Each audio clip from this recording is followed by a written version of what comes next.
Welcome back to New Rockstars. I'm Erik Voss, and Star Wars Episode 9, The Rise of Skywalker faces the difficult task of tying together 9 films, a trilogy of trilogies, aka nonology, a term that sounds like what I said I majored in when I didn't pick a major yet. Majoring in nonology, Dad. Based on the 2 trailers that have been released so far, cryptic clues have hinted at ways director J.J. Abrams might do that, and it appears to center around the return of the Emperor, Sheev Palpatine, aka Darth Sidious, the evil mastermind who is behind everything from episodes 1 through 6, and perhaps even episode 9. Palpatine's iconic cackle echoed through the first trailer. And in the D23 footage, his voice croaks, "Your journey is its end." Add this to a number of other clues, like what look like the ruins of the second Death Star, essentially the grave of Palpatine, plus the appearance of a massive fleet of old-school Imperial Star Destroyers, plus the vision of an Evil Rey with a dual-wield Maul-style red saber, plus some lingering questions about Rey's lineage, plus the speculated about plot threads from literary material. All of these things have suggested that there may be a conspiracy at work to rescue the Star Wars franchise from the apathy many felt after The Last Jedi and Solo, with a shocking finale that connects all the dots. We and others have speculated on connections between Palpatine and Rey and a number of very entertaining theories, but with recent reveals from the D23 footage and The Mandalorian, let us dive even deeper into this. Total conspiracy. And thank you to Privacy.com for sponsoring this episode. More details later on how they can help protect your online spending. As I mentioned, I am hardly the first to theorize that there must be more to the explanation we got about Rey's parentage in The Last Jedi. They were nobody. They were filthy junk traders who sold you off for drinking money. Yeah, okay. A number of others have suggested that Palpatine's resurgence in The Rise of Skywalker could mean a revised explanation for Rey's lineage, because we are no strangers to magical thinking and we don't like being told to forget about everything we love, so spit out the green milk and pick up the damn lightsaber. One possible explanation could have been hinted at in Palpatine's story of Darth Plagueis the Wise. Darth Plagueis was a dark lord of the Sith, so powerful and so wise. He could use the Force to influence the midi-chlorians to create life. Unfortunately, he taught his apprentice everything he knew.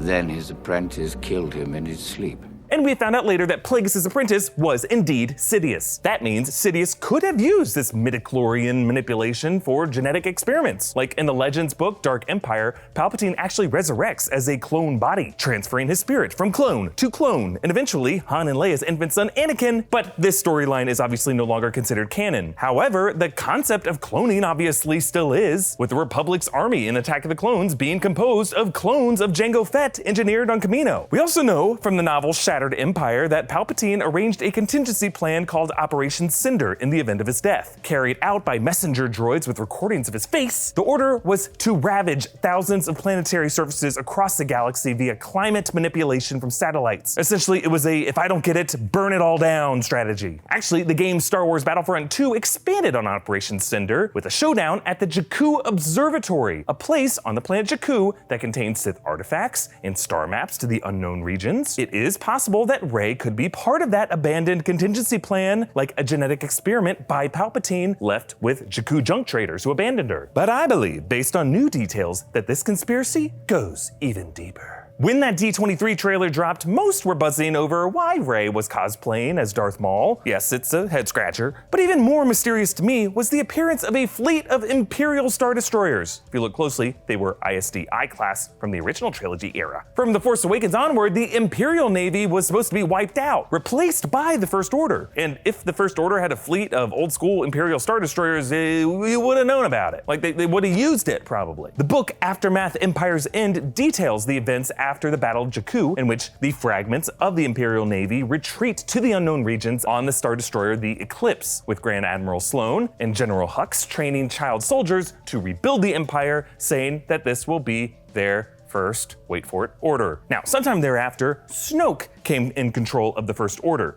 Apparently he was around the unknown regions, researching and learning the ways of the Force on his own, and in the Last Jedi novelization, we find out that Snoke came to control the First Order by saving them from many enemies. Apparently Palpatine could sense Snoke from the unknown regions while Palpatine was still alive, but he supposedly didn't know what Snoke was up to yet. But recently, we learned that the series The Mandalorian will reveal more about the origin of the First Order. That story will take place around when the First Order forms, between Return of the Jedi and The Force Awakens. The series is premiering in November, and that places The Mandalorian season to coincide right with the Rise of Skywalker's release in late December. So what if the new detail about the origin of the First Order was another layer to Operation Cinder, in which Snoke, remember, was a wealthy snob who drapes himself in jewelry and golden bathrobes? What if this guy was used by Palpatine as a puppet, with Snoke's vast financial resources going toward rebuilding the Imperial Navy in secret? This fleet of Star Destroyers could carry on Palpatine's Operation Cinder plan to devastate planet surfaces. And in the D23 trailer, we see blasts ripping up terrain. That could be part of Cinder. I mean, folks, Snoke had to be a puppet, right? You could see the seam. And either way, you could definitely use that corpse as a puppet now. Oh, look at me, I'm a joke of a villain. But why now, you might ask? Why would Palpatine's posthumous orders go dormant after the Battle of Jakku? And then why would he let Snoke and the First Order run the show for a whole generation, and then only now come back for the final chapter of the series? Before I get to that, thank you to Privacy.com for sponsoring this breakdown. Privacy.com is a free service that lets you buy things online using virtual burner cards instead of your actual credit card information. So, you don't end up with a charge on your credit card for like a freaking fleet of Star Destroyers. Someone had to pay for those. And in addition to protecting your information when you shop online, Privacy also protects you from getting double charged for one of your million content subscriptions. So for example, I have set up an account with Privacy linked by bank account, and I'm creating a one-time card to pay for a YouTube Red subscription. And I'm gonna set the limit of the card for $1 so I can just try out YouTube Red for free for a month. So when I set up my YouTube Red subscription, I will use this dummy card number that Privacy auto-generated. And later, say I forget to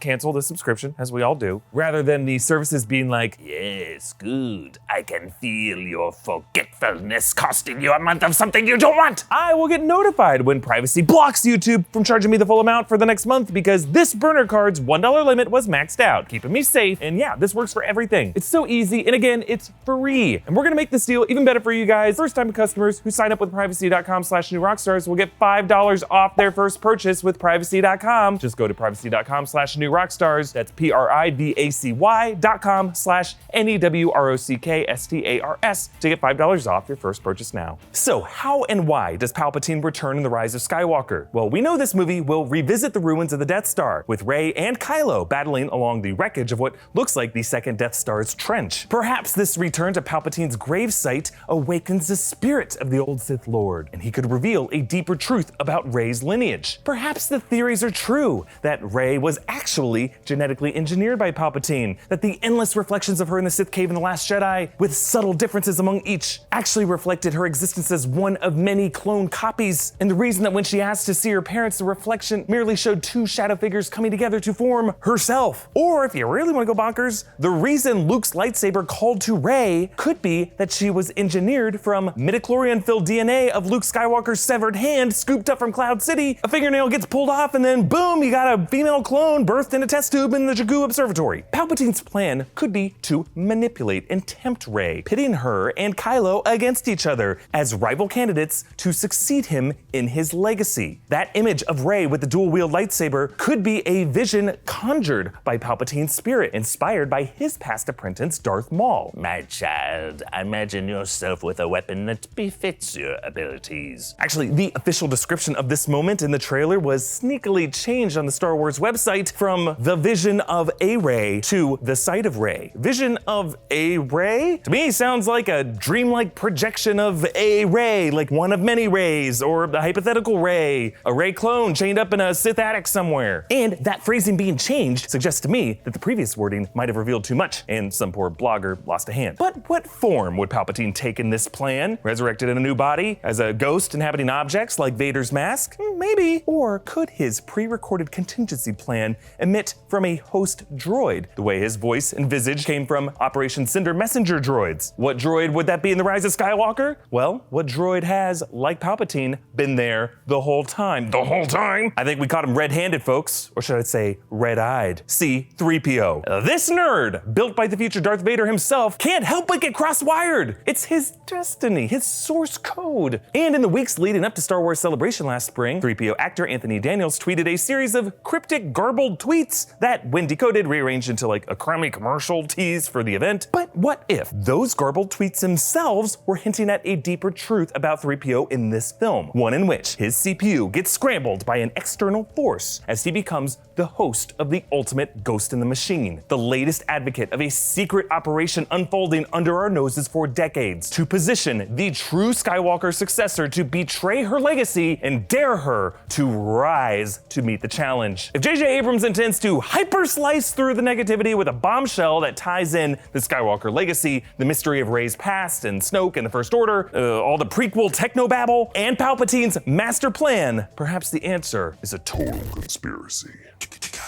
What do you think is Palpatine's plan in The Rise of Skywalker? And what total conspiracy should we investigate next? Comment down below with your thoughts, follow me on Twitter and Instagram at EA Voss, and subscribe to New Rockstars for more breakdowns of everything Star Wars. And be sure to subscribe to our Star Wars podcast feed, WikiLeaks. Thank you for joining me, and if anyone wants to make a Snoke puppet for me, I will gladly feature him as a regular host on this channel. Welcome back to the Rockstars. I'm a huge letdown.